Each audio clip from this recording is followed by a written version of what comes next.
Hello student, मैं doctor Ramesh Kumar Tamboli, सेवानिवृत्त प्राध्यापक प्राणीशास्त्र, किरोड़ीमल शासकीय कला एवं विज्ञान महाविद्यालय रायगढ़। आज हम शहीद नंद कुमार पटेल विश्वविद्यालय रायगढ़ के अंतर्गत MSc semester 1 subject zoology paper 1 की परीक्षा से संबंधित चर्चा करने जा रहे हैं और एमएससी जूलॉजी सेमेस्टर 1 की थ्योरी एग्ज़ाम्स 20 दिसंबर 2024 से प्रारंभ हो रही है। परीक्षा की तैयारी हम कैसे करें, प्रश्न पत्र का स्वरूप कैसा होता है, उन सब की जानकारी हम परीक्षा पर चर्चा के अंतर्गत करने जा रहे हैं। एमएससी जूलॉजी पेपर 1 का जो शीर्षक है, टाइटल है, वो है invertebrates structure and function and minor phyla. शहीद नंद कुमार पटेल विश्वविद्यालय रायगढ़ सेमेस्टर 1 जूलॉजी का जो पाठ्यक्रम है, उसके अंक हैं, वो इधर प्रदर्शित हैं। सेमेस्टर 1 जूलॉजी पेपर 1 यह पाठ्यक्रम 4 यूनिट में विभाजित है, जिसके कंटेंट यहाँ पर इस तरह से दिए हुए हैं। यूनिट 3 के कंटेंट यहाँ प्रदर्शित हैं। इसी तरह से यूनिट 4 के भी कंटेंट यहाँ पर दिए हुए हैं। क्वेश्चन पेपर के पैटर्न या स्वरूप के बारे में हम चर्चा करें। प्रश्न पत्र में 2 सेक्शन होंगे, सेक्शन ए और सेक्शन बी। सेक्शन ए में क्वेश्चन नंबर ये क्रमशः होगा क्वेश्चन नंबर 1 और क्वेश्चन नंबर 2। क्वेश्चन नंबर 1 में कुल प्रश्न जो पूछे जाएंगे उनकी संख्या है 10 और इन प्रश्नों का जो प्रकार होगा, टाइप होगा, वो वेरी शॉर्ट होगा। यह मल्टीपल चॉइस क्वेश्चन के रूप में भी हो सकता है। मार्क्स इन ईच क्वेश्चन हम देखें तो प्रत्येक प्रश्न में 1 अंक निर्धारित है। कितने प्रश्न आपको इसमें से हल करने होंगे, वो हैं सभी 10 के 10 प्रश्न हल करने होंगे। इस तरह क्वेश्चन नंबर 1 में कुल अंक हो गए 10। क्वेश्चन नंबर 2, इसमें कुल 5 प्रश्न पूछे जाएंगे और ये प्रश्न जो हैं वो शॉर्ट आंसर टाइप के होंगे, जिनके उत्तर 6, 8 या 10 पंक्तियों पे देना होगा। ये जो 5 प्रश्न पूछे जाएंगे उनमें प्रत्येक प्रश्न में 2 अंक होंगे और सभी 5 प्रश्नों को हल करना होगा और इस तरह कुल अंक हो गए 10। सेक्शन बी, इसमें question number 3, question number 4, question number 5 और क्वेश्चन नंबर 6 होगा। क्वेश्चन नंबर 3, इसमें यूनिट 1 के प्रश्न होंगे। क्वेश्चन नंबर 4 यूनिट 2 से संबंधित प्रश्न होंगे। इसी तरह से क्वेश्चन 5 में यूनिट 3 और क्वेश्चन 6 में यूनिट 4 के प्रश्न होंगे। प्रत्येक यूनिट से 2 प्रश्न पूछे जाएंगे, जिनमें इंटरनल चॉइस होगा।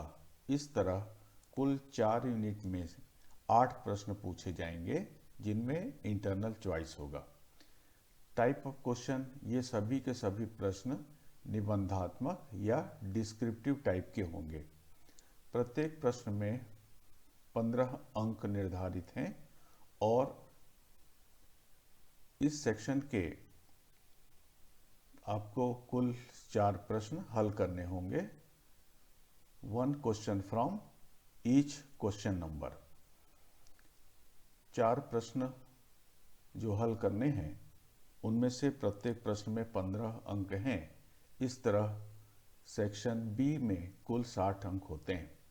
तो यदि हम सेक्शन ए और सेक्शन बी के कुल अंकों का योग करें तो यह प्रश्न पत्र आपका 80 नंबर का होगा। अब हम क्वेश्चन पैटर्न के बारे में बात करते हैं। क्वेश्चन पैटर्न में यदि हम सेक्शन ए पे आए तो सेक्शन ए में 2 क्वेश्चन होंगे, जिनमें से क्वेश्चन 1 ये वेरी शॉर्ट क्वेश्चन होगा, जिसका उत्तर एक वाक्य में या 1 या 2 लाइन पे देना होगा। यह भी संभव है कि परीक्षक इसमें मल्टीपल चॉइस क्वेश्चन भी पूछ सकते हैं। कुछ सैंपल क्वेश्चन हम यहाँ पर आपको दे रहे हैं ताकि तैयारी के लिए ये सहायक होगी। पहला क्वेश्चन है, what is difference between cilia and flagella. Cilia and और फ्लैजिला के बीच में क्या अंतर होता है, डिफरेंस होता है, उसे यहाँ पर लिखना है। Question 2, what is hydrostatic movement. Question 3, what is rectal Gill. Gill give example. Gill respiratory organ है, जिनमें से रेक्टल गिल एक विशिष्ट प्रकार का गिल है जो रेक्टम के इंटरनल मॉडिफिकेशन से विकसित होता है, और यह जो रेक्टल गिल है ये ड्रैगन फ्लाई के नेट्स में पाया जाता है। Question 4, what is the role of metallic group in respiratory pigment. Respiratory pigment में एक मेटेलिक ग्रुप जरूर होता है। जैसे हम हीमोग्लोबिन को उदाहरण के तौर पर लेते हैं तो हीमोग्लोबिन इसमें एक मेटेलिक ग्रुप होता है जो आयरन होता है, और दूसरा एक प्रोटीन होता है। तो यहाँ पर जो आयरन है वह इसका मेटेलिक ग्रुप है, और इस मेटेलिक ग्रुप का जो रोल होता है वो रेस्पिरेटरी गैसेस का ट्रांसपोर्ट करना होता है। Question 5, define true coelom and give example. True coelom की परिभाषा देनी है। ट्रू सिलोम हम कहते हैं, जैसे मान लीजिए ये किसी एनिमल की बॉडी का टीएस है, बाहर की ओर ये एनिमल का बॉडी वॉल है, और इसी तरह से भीतर की ओर एनिमल का या एलिमेंट्री कैनाल है या आहार नली है। इन दोनों रचनाओं के बीच में ये जो खाली जगह है, इस खाली जगह को बॉडी कैविटी कहते हैं।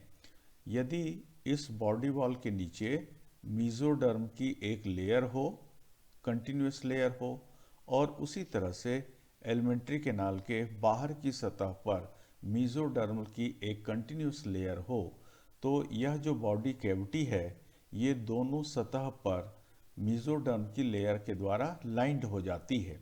ऐसी स्थिति में इस बॉडी कैविटी को या इस सिलोम को कहा जाता है ट्रू सिलोम। तो सिलोम की परिभाषा देनी है और उसका एग्जाम्पल देना है। Question 6, write the name of excretory organ of arachnids. तो एरेक्निड्स के जो उत्सर्जी अंग हैं वो कोक्सल ग्लैंड है, ये ध्यान रखेंगे। Question 7, why larval forms appear in life cycle of animal. किसी भी जंतु के जीवन चक्र में लार्वा अवस्था क्यों आती है, यह इस प्रश्न में पूछा गया है। यहाँ पर ध्यान देंगे, जैसे जो फर्टिलाइज एग होता है उसको हम जाइगोट कहते हैं, और इस जाइगोट के अंदर ही जंतु का विकास होता है। तो विकास के लिए यहाँ पर जो पोषक पदार्थ होता है वह सामान्य तौर पर योग के रूप में मौजूद होता है। यहाँ ध्यान देने योग्य बात यह है, यदि एग के अंदर इस योग की मात्रा पर्याप्त है, आवश्यकता के अनुरूप है, तो ऐसी दशा में जो डेवलपमेंट होगा वो डायरेक्ट होगा, लार्वा का निर्माण नहीं होगा। और दूसरी अवस्था ये है, यदि एग के अंदर योग की मात्रा कम है या फिर ये अनुपस्थित है, तो ऐसी दशा में जो डेवलपमेंट होगा वो डेवलपमेंट इनडायरेक्ट होगा, और जब भी इनडायरेक्ट डेवलपमेंट होगा तो लार्वा अवस्था बनती है, उपस्थित होती है, विकसित होती है। तो यहाँ पर आंसर में लिखना पड़ेगा कि एग या जाइगोट के अंदर योग की मात्रा कम या अनुपस्थित होने के कारण से जंतु में विकास इनडायरेक्ट होता है, और इसलिए लार्वा अवस्था विकसित होती है। Question 8, forked tail present in which trematode larva. Trematode ये सामान्य तौर पर पैरासाइट होते हैं।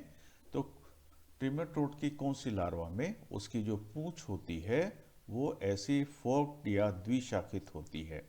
तो सर्केरिया लार्वा जो सिस्टोसोमा का है उसका जो टेल होता है ये बाइफर्केटेड होता है। इसी तरह से question 9, write the name of the host of spiny headed worm. जो एक्एंथोसिफेला है उसके उदाहरण आपको यहाँ पर देने हैं और उसका होस्ट क्या है वो बताना है। Question 10, write the name of the larva of ctenophore. Minor phyla में टीनोफोरा है, तो टीनोफोरा के डेवलपमेंट में कौन सा लार्वा यहाँ पर विकसित होता है उस लार्वा का नाम लिखना है, देना है। Question 11, give 2 examples of animals breathing with lungs. दो ऐसे इनवर्टिब्रेट जंतुओं के उदाहरण दीजिए जो लंग्स के द्वारा श्वसन करते हैं। तो यहाँ पर लंग्स के द्वारा जो श्वसन होता है आपने पढ़ा होगा, ये बुक लंग है। तो ये बुक लंग किस किस जंतु में पाए जाते हैं उसका उदाहरण आपको देना होगा। Question 12, glochidium is the larval form of which animal. कौन से जंतु के जीवन में ग्लॉकिडियम लार्वा विकसित होता है, अस्तित्व में आता है। तो यहाँ पर हम लिख सकते हैं ये मोलस्का के अंतर्गत जो यूनियो है उसके विकास के क्रम में ग्लॉकिडियम लार्वा अस्तित्व में आता है। इसी तरह और भी प्रश्न है। Question number 13, write the name and colour of respiratory pigment having manganese as metallic group. तो ऐसा कौन सा रेस्पिरेटरी पिगमेंट है जिसमें मेटेलिक ग्रुप के रूप में मैंगनीज पाया जाता है, उसका नाम लिखना है। Question 14, osmoregulation is performed by which organ in protozoa. Protozoa में ऑस्मोरेगुलेशन का कार्य कौन करता है, तो इसका आंसर होगा contractile vacuole. Question 15, coxal gland is considered as homologous of which gland. तो कोक्सल ग्लैंड किस ग्लैंड का होमोलॉगस माना जाता है। यहाँ पर आप इसका आंसर होगा ये है green gland, green gland. Question 16, what is difference between torsion and coiling. Torsion in Gastropoda के अंतर्गत ये प्रश्न निर्मित होता है। टॉर्शन का मतलब ये होता है मोलस्क में, गैस्ट्रोपोड में, कि इनका जो शेल या कवच होता है वो एंटी क्लॉकवाइज डायरेक्शन में 180 डिग्री पर घूम जाता है।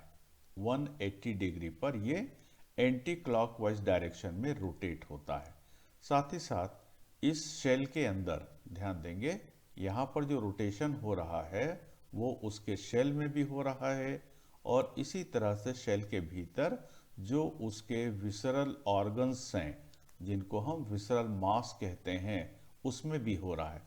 तो दोनों में 180 डिग्री पर एंटी क्लॉकवाइज डायरेक्शन पर जब रोटेशन होता है तो इसे टॉर्शन कहते हैं। ये प्रक्रिया कहलाती है टॉर्शन। लेकिन कॉइलिंग में क्या होता है कि इनका जो शेल है वो एंटी क्लॉकवाइज डायरेक्शन में 180 डिग्री पर रोटेट होता है, 180 डिग्री पर। लेकिन यहाँ पर जो रोटेशन होता है वो केवल शेल का होता है, विसरल मास या अंदरूनी संरचनाओं का अंगों में किसी तरह का रोटेशन नहीं होता। तो यह अंतर होता है टॉर्शन और कॉइलिंग में। Question number 17, right the name of the parts contributing in nerve ring of earthworm.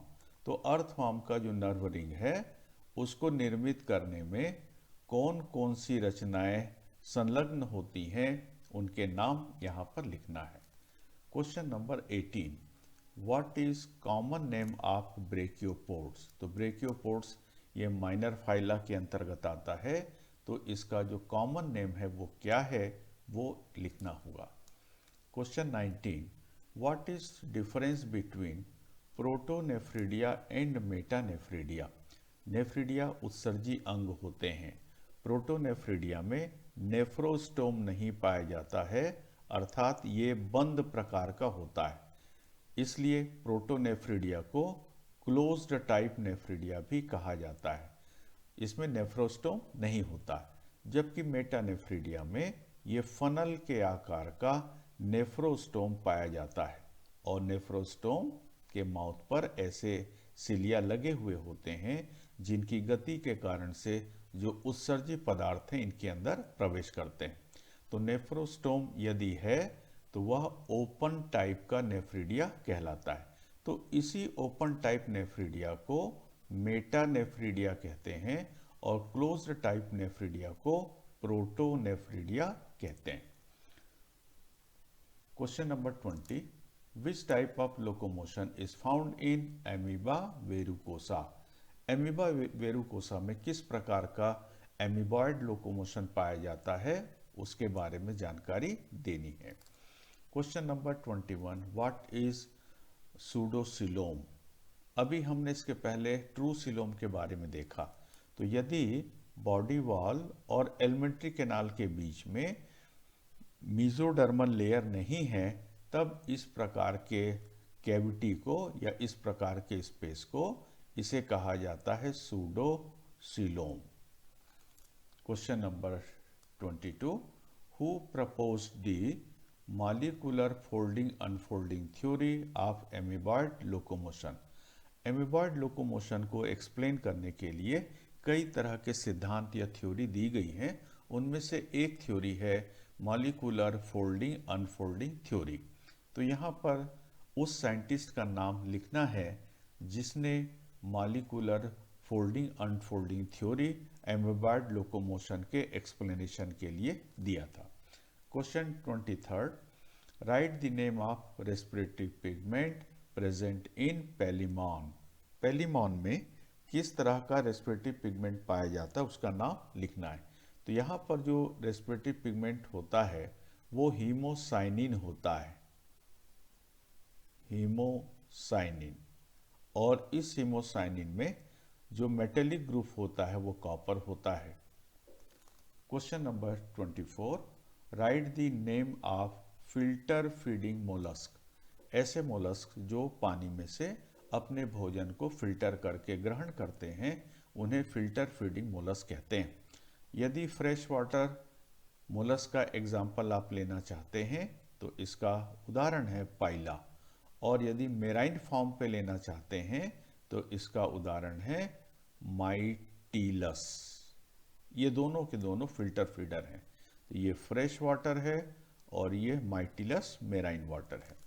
Question number 25, organ of Bojanus. Scientist के नाम पे इस उत्सर्जी अंग का नाम दिया गया है। Organ of Bojanus is the excretory organ of which animal. किस जंतु का उत्सर्जी अंग ऑर्गन ऑफ बोजेनस है, उस एनिमल का नाम यहाँ पर लिखना होगा। Question number 26, which type of gill are present in naiads of mayfly. देखिए मे फ्लाई का जो नेट्स होता है ये पानी पे रहता है, जबकि मे फ्लाई ये ज़मीन पे रहती है, उड़ने वाली है। तो मे फ्लाई का जो नेट्स होता है उसके बॉडी के पिछले साइड पर ऐसे ये पाए जाते हैं। तो इस तरह का जो गिल होता है ये गिल कहलाता है ट्रेकियल गिल। तो मे फ्लाई के नेट्स में जो गिल पाया जाता है वो है tracheal Gill. Question number 27, green gland is the excretory organ of which animal. किस एनिमल का उत्सर्जी अंग ग्रीन ग्लैंड है। तो यहाँ पर हम लिख सकते हैं प्रॉन या पेलिमॉन, इसका उत्सर्जी अंग है green gland. Question number 28, write 2 examples of lamp shell. Minor phyla में ये कॉमन नेम है लैंप शेल। इसके 2 जंतुओं के नाम उदाहरण के रूप में आपको देने हैं। Question number 29, write 2 examples of Rotifera. Minor phyla में रोटीफेरा आता है और इस रोटीफेरा के अंतर्गत आने वाले दो ऑर्गेनिज्म या दो जंतुओं का नाम उदाहरण स्वरूप यहाँ पर लिखना है। एंड लास्ट है question number 30, right the name of theories explaining the origin of Metazoa. Metazoa की उत्पत्ति के बारे में जो सिद्धांत दिए गए हैं उन सिद्धांत का नाम लिखे। तो तीन तरह के सिद्धांत दिए गए हैं, उन तीनों सिद्धांतों का नाम यहाँ पर आपको लिखना। कॉलोनियल थ्योरी है ना, इस तरह से जो तीन थ्योरी हैं उन सिंशियल थ्योरी, कॉलोनियल थ्योरी, ये थ्योरी के नाम आपको यहाँ पर देने हैं। ये सिंपल क्वेश्चन हुआ। अब हम आते हैं सेक्शन ए के क्वेश्चन नंबर 2 पे। यहाँ ध्यान देंगे क्वेश्चन 2 में जो क्वेश्चन होंगे ये शॉर्ट क्वेश्चन होंगे और प्रत्येक प्रश्न में 2 अंक होंगे। कुल 5 प्रश्न इस खंड में पूछे जाएंगे। इस तरह कुल अंक इस प्रश्न में होंगे 10। कुछ सैंपल क्वेश्चन हम यहाँ पर देखते हैं। Question 1, explain the function of contractile vacuole. Contractile vacuole के कार्य को समझाइए। दूसरा, right the types of flagella and give example. तो फ्लैजिला जो होते हैं मेस्टिगोनीम की उपस्थिति और लगे रहने के आधार पर ये 5 प्रकार के होते हैं। तो इन 5 प्रकार का जो नाम है वो आपको यहाँ देना होगा और नाम के साथ ही साथ उनके एक एक उदाहरण यहाँ पर आपको देने होंगे। Question 3, explain the structure of protonephridia. Protonephridia की संरचना को समझाइए। तो ये जो प्रोटोनेफ्रिडिया है सामान्य तौर पर ये जो टर्बुलेरियंस होते हैं जिसके अंतर्गत प्लेनेरिया इत्यादि आते हैं उसमें पाया जाता है। ट्रिमेटोडा इसके अंतर्गत फेशियोला आता है, लीवर फ्लूक आता है, इसमें पाया जाता है। तो इसमें प्रोटोनेफ्रिडिया की संरचना को एक्सप्लेन आपको करना है उदाहरण सहित। Question 4, write the salient feature of Acanthocephala. ये माइनर फाइला है। माइनर फाइला के प्रमुख लक्षण आपको लिखने हैं। 8-10 लक्षण यहाँ पर लिखने होंगे। Question 5, draw well labelled diagram of nervous system of any crustacean. तो एनी क्रस्टेशियन में आप यहाँ पर वेल लेबल्ड डायग्राम बना सकते हैं। पहला पैलीमॉन का जिसको हम प्रॉन कहते हैं, इसी तरह से दूसरा अभी परीक्षा में आपने किया होगा स्क्विला का, और तीसरा भी आप देख सकते हैं क्रैब का, केकड़े का nervous system. Question 6, what is protonephridia, give example. Protonephridia क्या है? इसी प्रोटोनेफ्रिडिया को हम क्लोज्ड टाइप नेफ्रिडिया भी कहते हैं। इसकी संरचना आपको बतानी पड़ेगी और इसका उदाहरण भी देना होगा। Question 7, right the name of larval forms of Cestoda. देखिए सिस्टोडा का आशय उदाहरण मैं आपको दे दूं। सिस्टोडा में उदाहरण के रूप में आता है टीनिया सोलियम, है ना, जिसको हम फीता कृमि भी कहते हैं। तो इसके जीवन चक्र में जो लार्वा बनते हैं, सिस्टिसर्कस, हेक्साकैंथ लार्वा, उन सब का नाम यहाँ पर देना होगा। Question 8, right the types of pseudopodia with example. तो सूडोपोडिया के जो प्रकार हैं जैसे लोबोपोडिया, फाइलोपोडिया, रेटिकुलोपोडिया, एक्सोपोडिया, ये 4 नाम भी आपको देने हैं और उनके एक एक उदाहरण भी देने हैं। Question 9, explain the Malpighian tubule. Insect का जो एक्सक्रीटरी ऑर्गन है वो सामान्य तौर पर या कॉमनली मैलपिजियन ट्यूब्यूल होता है। तो मैलपिजियन ट्यूब्यूल्स के बारे में एक्सप्लेनेशन या इसके बारे में जानकारी आपको इस प्रश्न के अंतर्गत देना है। Question 10, what is cyclosis. Cyclosis क्या है? यदि आप पैरामीशियम में न्यूट्रिशन को पढ़ेंगे तो आप ये पाएंगे कि पैरामीशियम में जो भोजन होता है वो फूड वैक्यूल के अंदर ग्रहण कर लिया जाता है और ये फूड वैक्यूल जो शरीर के ओरल साइड पर बनता है वह वहाँ से शरीर के नीचे के हिस्से की ओर जाता है, उसके पश्चात शरीर के मध्य भाग पर आता है और इसी तरह घूमते हुए शरीर के अगले भाग पर आता है और अंत में वो साइटोपाइज से होकर के अपचित भोजन को बाहर निकाल देता है। तो फूड वैक्यूल का फूड पार्टिकल के साथ जंतु के एंडोप्लाज्म में एक निश्चित सर्कल में घूमने की जो प्रक्रिया है, यही प्रक्रिया साइक्लोसिस कहलाती है और ये सामान्य तौर पर यह घटना पैरामीशियम में देखने को मिलती है। Question number 11, explain syncytial theory of origin of Metazoa. Metazoa की उत्पत्ति के लिए जो सिंशियल थ्योरी दी गई है उसको एक्सप्लेन करना है।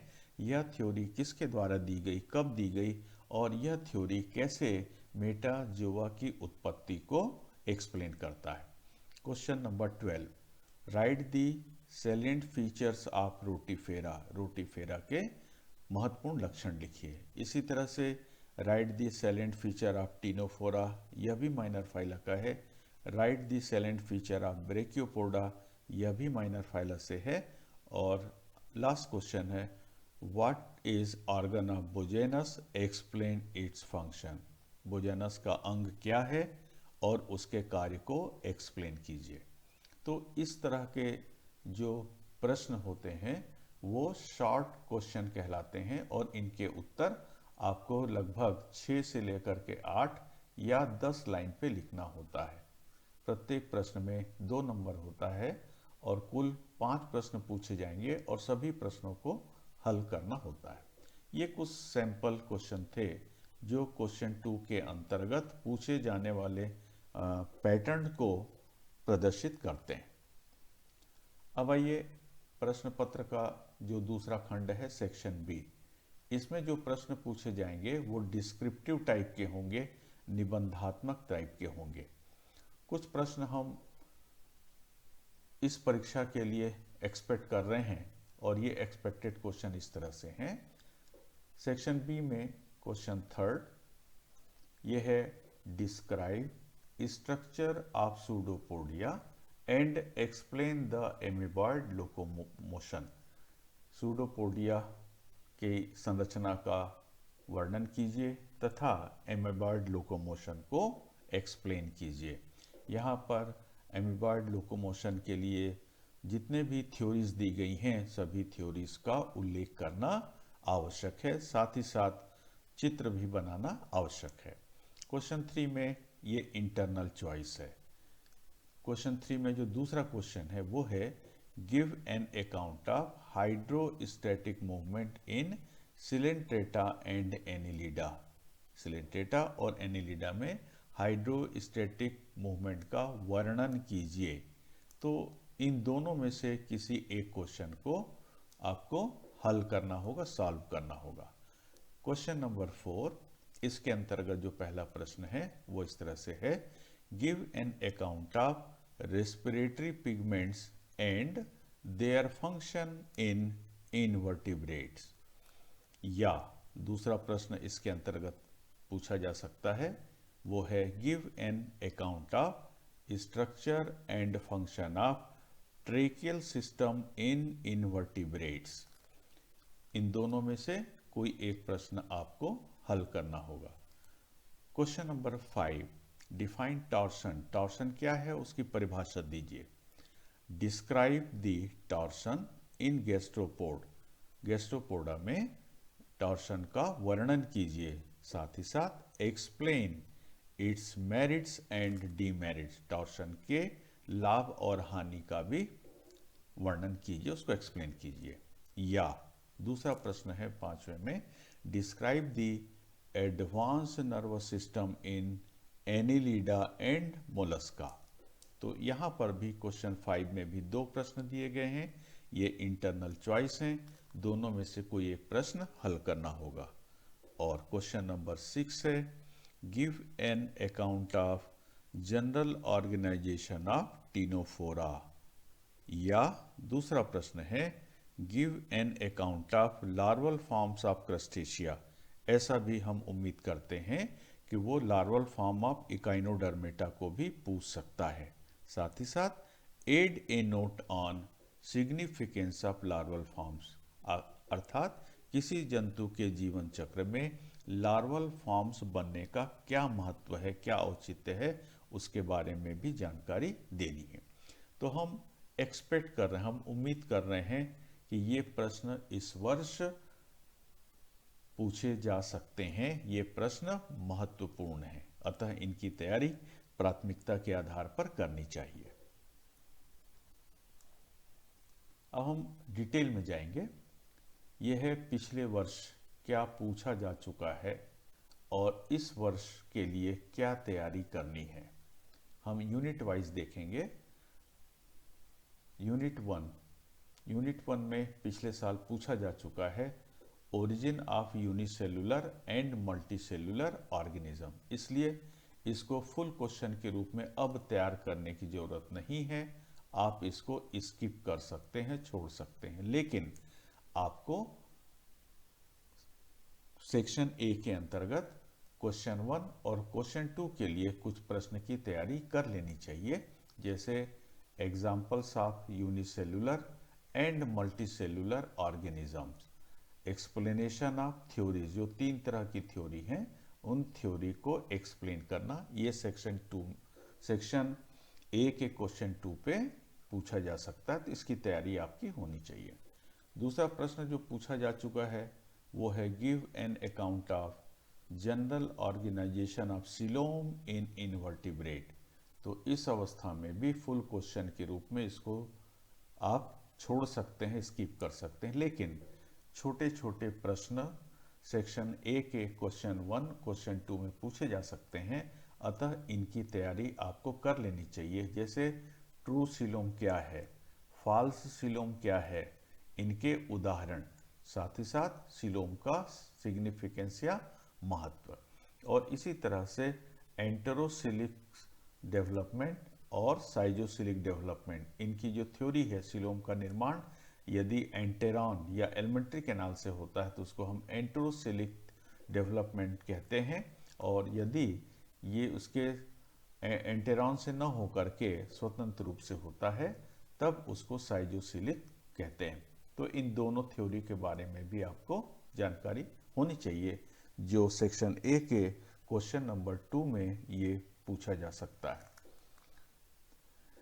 यूनिट 1 में तीसरा जो चैप्टर है वो है एमीबॉयड लोकोमोशन। ये लास्ट ईयर नहीं पूछा गया है, इसलिए फुल क्वेश्चन के रूप में इसको तैयार करना आवश्यक है। यह प्रश्न महत्वपूर्ण है। चौथा content, hydrostatic movement in Coelenterata Annelida and Echinodermata. तो यहाँ पर आपको इसे भी फुल क्वेश्चन के रूप में तैयार कर लेना चाहिए। और लास्ट टॉपिक है सिलिया एंड फ्लैजिला। तो यहाँ पर स्ट्रक्चर ऑफ सिलिया और अल्ट्रा स्ट्रक्चर ऑफ सिलिया ये दोनों तैयार करना है, और साथ ही साथ टाइप्स ऑफ फ्लैजिला मैस्टेगोनिम के आधार पर। ये यूनिट 2 में ये हिस्सा महत्वपूर्ण है और इसकी तैयारी ज़रूर कर लेनी चाहिए। यूनिट 2 में आप देखिए जो टॉपिक है patterns of feeding and digestion in lower Metazoa. ये पिछले साल पूछा जा चुका है, इसलिए आप इसको पूरी तरह से स्किप कर सकते हैं, छोड़ सकते हैं। दूसरा टॉपिक है फिल्टर फीडिंग इन पॉलीकीटा। यह भी लास्ट ईयर पूछा जा चुका है, इसलिए आप इसको स्किप कर सकते हैं, लेकिन कुछ एग्जाम्पल्स आपको याद रखने चाहिए जो फिल्टर फीडिंग पॉलीकीट्स हैं उनके। और filter feeding in Mollusca and Echinodermata ये लास्ट ईयर नहीं पूछा गया है, इसलिए इसे फुल क्वेश्चन के रूप में आप तैयार करिएगा। फिर तीसरा है रेस्पिरेटरी ऑर्गन गिल। ये लास्ट ईयर पूछा जा चुका है, इसलिए इसको तैयार करने की ज़रूरत नहीं है, इसको तैयार नहीं करना है, आप इसको पूरी तरह से स्किप कर सकते हैं। उसके बाद रेस्पिरेटरी ऑर्गन में दूसरा है ट्रेकिया और लंग। इनमें से आपको फुल क्वेश्चन के रूप में ट्रेकिया सिस्टम को और ट्रेकियल रेस्पिरेशन को तैयार कर लेना चाहिए। यह प्रश्न बहुत महत्वपूर्ण है इस वर्ष की परीक्षा के संदर्भ में। उसके बाद चौथा है रेस्पिरेटरी पिगमेंट। यह प्रश्न भी पिछले वर्ष नहीं पूछा गया है, इसलिए इसे फुल क्वेश्चन के रूप में तैयार करना ज़रूरी है। यह प्रश्न महत्वपूर्ण है। Then physiology of respiration in invertebrates. ये एक जनरल क्वेश्चन है, आप इसको स्किप कर सकते हो, छोड़ सकते हो। तो ये हुआ यूनिट 2 के संदर्भ में क्या पूछा जा चुका है और क्या तैयारी हमें करनी है इस परीक्षा के लिए। Question unit number 3। यूनिट 3 में जो पूछा जा चुका है वो इस तरह से है, उसके संदर्भ में एक्सक्रीशन इन लोअर इनवर्टिब्रेट ये टॉपिक है। ये लास्ट ईयर नहीं पूछा गया है, इसलिए इसे फुल क्वेश्चन के रूप में तैयार करना है। और लोअर इनवर्टिब्रेट में जो एक्सक्रीशन है वो डिफ्यूजन के द्वारा होता है, कॉन्ट्रैक्टाइल वैक्यूल के द्वारा होता है और प्रोटोनेफ्रिडिया के द्वारा होता है। उसके बाद दूसरा टॉपिक है एक्सक्रीशन इन हायर इनवर्टिब्रेट। इसे लास्ट ईयर पूछा जा चुका है, इसलिए इसको हम छोड़ सकते हैं, लेकिन शॉर्ट आंसर जो क्वेश्चन 2 सेक्शन ए में पूछा जाता है उसके बारे में कुछ तैयारी कर लेनी चाहिए, ग्रीन ग्लैंड के बारे में, और उसी तरह से आर्गन ऑफ बुजेनस एंड मेल्पिजियन ट्यूब्यूल्स के बारे में। फिर हम आते हैं जो तीसरा टॉपिक है वो है primitive nervous system in Coelenterata and Echinodermata. यह पिछले साल नहीं पूछा गया है, इसलिए इसे फुल क्वेश्चन के रूप में तैयार करना आवश्यक है। यह प्रश्न महत्वपूर्ण है। फिर एडवांस नर्वस सिस्टम, ये लास्ट ईयर पूछा जा चुका है, इसलिए इसे पूरी तरह से हम स्किप कर सकते हैं। एंड तीसरे यूनिट का जो आखिरी चैप्टर है वो है टॉर्शन इन गैस्ट्रोपोडा। यह भी लास्ट ईयर नहीं आया है, नहीं पूछा गया है, इसलिए इस प्रश्न को फुल क्वेश्चन के रूप में तैयार करना आवश्यक है, यह महत्वपूर्ण है। अब हम आते हैं यूनिट 4 में क्या पूछा जा चुका है और यूनिट 4 में क्या तैयारी करना चाहिए। टॉपिक इस तरह से हैं। पहला टॉपिक यूनिट 4 का है larval forms of trematode and cestodes. ये लास्ट ईयर पूछा जा चुका है, इसलिए इसको पूरी तरह से स्किप आप कर सकते हैं, लेकिन सेक्शन ए के क्वेश्चन 1 और क्वेश्चन 2 के लिए केवल ट्रिमेटोड और सिस्टोड के लार्वल फॉर्म्स के नाम आपको याद रखना आवश्यक है। दूसरा जो चैप्टर है वो है लार्वल फॉर्म्स ऑफ क्रस्टेशिया। ये लास्ट ईयर नहीं पूछा गया है, इसलिए इसको फुल क्वेश्चन के रूप में तैयार करना आवश्यक है। तीसरा टॉपिक है लार्वल फॉर्म्स ऑफ इकाइनोडर्मेटा। यह भी नहीं पूछा गया है, इसलिए इसे भी फुल क्वेश्चन के रूप में तैयार करना आवश्यक है। फिर हम आते हैं माइनर फाइला के सेक्शन में। तो माइनर फाइला में जो है वो है पहला है टीनोफोरा। इसे अनिवार्य रूप से तैयार कर लेना चाहिए। रोटीफेरा, यह पिछले वर्ष पूछा गया है, इसलिए इसको छोड़ सकते हैं, और रोटीफेर के 2 एग्जाम्पल्स आपको याद रखने चाहिए जो सेक्शन ए के प्रश्न 1 में पूछे जा सकते हैं। इसी तरह से एकेंथोसिफिला, यह भी नहीं पूछा गया है, तो इसे भी फुल क्वेश्चन के रूप में तैयार करना चाहिए। तो माइनर फाइला में टीनोफोरा और एकेंथोसिफिला इसे तैयार करना आवश्यक है। अगला जो माइनर फाइला है वो है ब्रेकियोपोडा। तो इसका जो सैलेंट फीचर है, महत्वपूर्ण लक्षण है, एग्जाम्पल हैं और डायग्राम, इसे तैयार करना आवश्यक है। तो इस तरह हम देख रहे हैं यूनिट 4 में ये प्रश्न पूछे जा चुके हैं, और इस वर्ष की परीक्षा में दिसंबर 2024 की परीक्षा में टॉपिक से इन प्रश्नों को तैयार करना आवश्यक है, ये महत्वपूर्ण है। अब हम आते हैं how to plan your study for exam and master degree. क्या नहीं करना है और क्या करना चाहिए, इस बिंदु पर हम देखते हैं। Do not depends only on under graduate book. कभी भी अच्छे अध्ययन के लिए स्नातक स्तर की किताबों पर निर्भर नहीं होना चाहिए, बल्कि इसके लिए गुड टेक्स्ट बुक का और रेफरेंस बुक का अध्ययन करना चाहिए। दूसरा, do not fully depends on notes of the other. अपने क्लास के या दूसरे कॉलेज से जो नोट्स मिल रहे हैं उसके ऊपर पूरी तरह से निर्भर नहीं होना चाहिए, बल्कि क्या करना चाहिए, अध्ययन करने के उपरांत अपना स्वयं का नोट्स बनाना चाहिए।